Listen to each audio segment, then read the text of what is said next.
Good evening guys. आज हम पढ़ेंगे मोहम्मद बिन कासिम भारत पर आक्रमण करने वाला प्रथम मुस्लिम शासक था। उसने 712 ईस्वी में सिंध क्षेत्र पर आक्रमण कर वहां के शासक दाहिर को पराजित किया।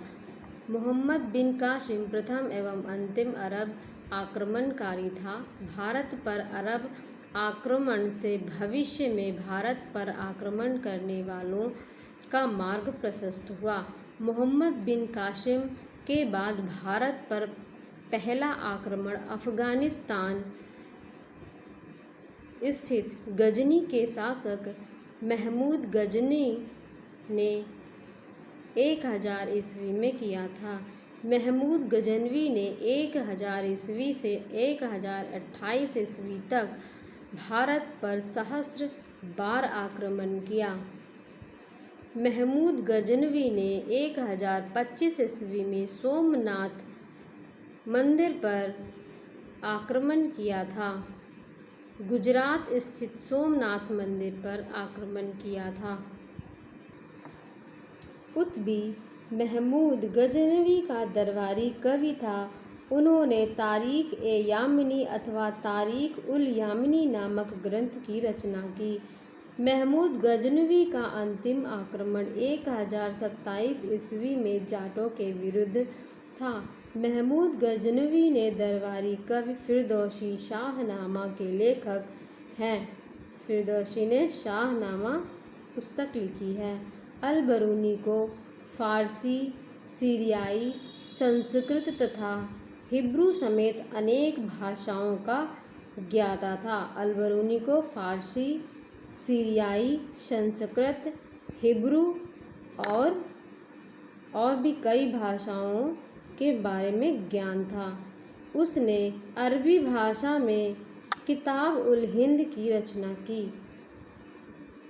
किस भाषा में? अरबी भाषा में किताब-उल-हिंद की रचना की। अल-बरूनी पुराणों का अध्ययन करने वाला प्रथम मुस्लिम था।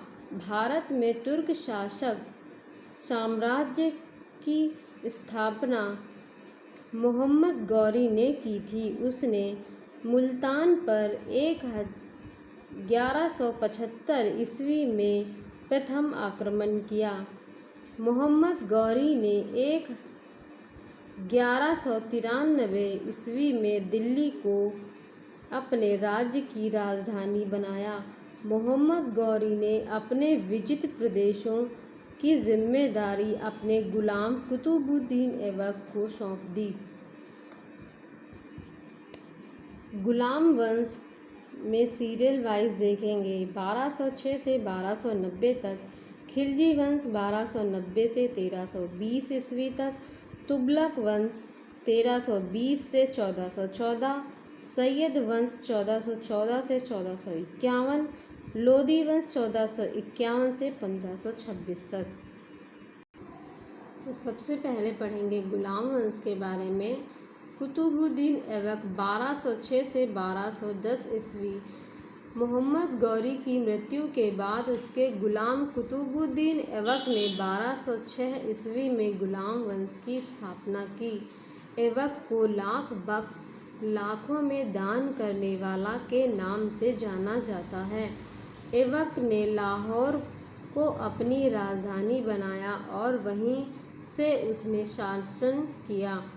ऐबक ने साम्राज्य विस्तार से अधिक ध्यान राज्य की सुदृढ़ीकरण पर दिया। दिल्ली स्थित कुव्वतुल इस्लाम मस्जिद और अजमेर स्थित 2.5 दिन का झोपड़ा कुतुबुद्दीन ऐबक ने बनवाया था। कुतुबुद्दीन ऐबक ने कभी सुल्तान की उपाधि धारण नहीं की।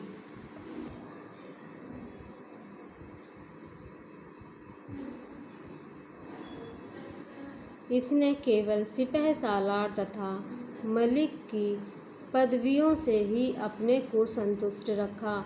दिल्ली स्थित कुतुब मीनार का निर्माण ऐबक ने शेख ख्वाजा कुतुबुद्दीन बख्तियार काकी की स्मृति में करवाया था। ऐबक का शासक सेनापति बख्तियार खिलजी था। कुतुबुद्दीन ऐबक की मृत्यु 1210 में लाहौर में चौगान या पोलो खेलते समय हुई थी। सल्तनत काल की राजकीय भाषा फारसी थी। ऐबक के बाद उसका पुत्र आराम शाह 8 महीने तक शासक रहा। इल्तुतमिश 1211 से 1236 ईस्वी तक। 1211 ईस्वी में इल्तुतमिश शासक बना। उसने दिल्ली सल्तनत का वास्तविक संस्थापक माना जाता है।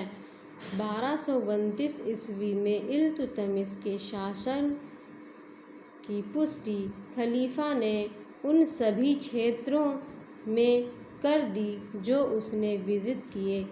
खलीफा ने उसे सुल्तान ए आजम की उपाधि प्रदान की। कुतुबुद्दीन ऐबक अलबरूनी तुर्क था और कुतुबुद्दीन ऐबक का गुलाम था। सुल्तान बनने से पहले इल्तुतमिश बदायूं का सूबेदार था। उसने 40 दल का गठन किया था जिसे तुर्कान ए चहलगानी भी कहा जाता था। 40 दल 40 विश्वासी गुलाम सरदारों का गुट था।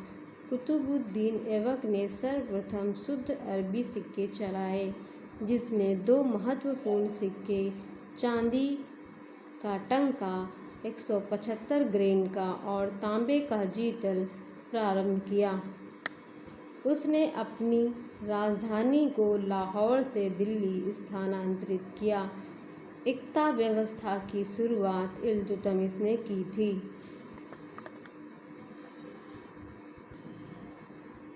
मोइनुद्दीन चिश्ती की दरगाह तथा अजमेर की मस्जिद का निर्माण इल्तुतमिश ने किया। इल्तुतमिश ने कुतुब मीनार के निर्माण को पूरा किया। भारत में पहला मकबरा बनाने का श्रेय इल्तुतमिश को है। मध्य एशिया के मंगोलों के नेता चंगेज़ खान ने 1221 ईस्वी में इल्तुतमिश के शासनकाल में भारत पर आक्रमण किया। इल्तुतमिश ने भारत को मंगोलों के प्रथम आक्रमण से बचाया। इल्तुतमिश ने पुत्री रजिया को अपना उत्तराधिकारी घोषित किया। 1236 ईस्वी में इल्तुतमिश की मृत्यु हुई। इल्तुतमिश ने सुल्तान के पद को वंशानुगत बनाया। रजिया सुल्तान 1236 से 1240 ईस्वी। इल्तुतमिश की मृत्यु के बाद उसकी पुत्री रजिया को जनता तथा अमीरों द्वारा 1236 ईस्वी में सुल्तान बनाया गया। वह दिल्ली सल्तनत की प्रथम तुर्क महिला शासिका थी। पर्दा प्रथा को त्याग कर वह पुरुषों की तरह कोट एवं टोपी पहनकर खुले मुँह राज दरबार आने लगी।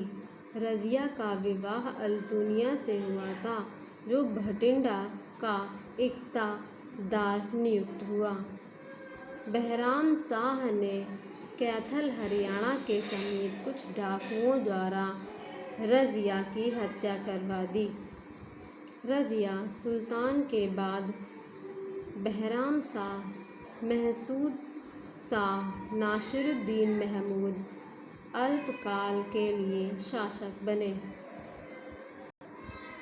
Thank you guys. कल हम पढ़ेंगे बलबन के बारे में। जय हिंद, जय भारत। आप इस वीडियो को ज़रूर देखिएगा।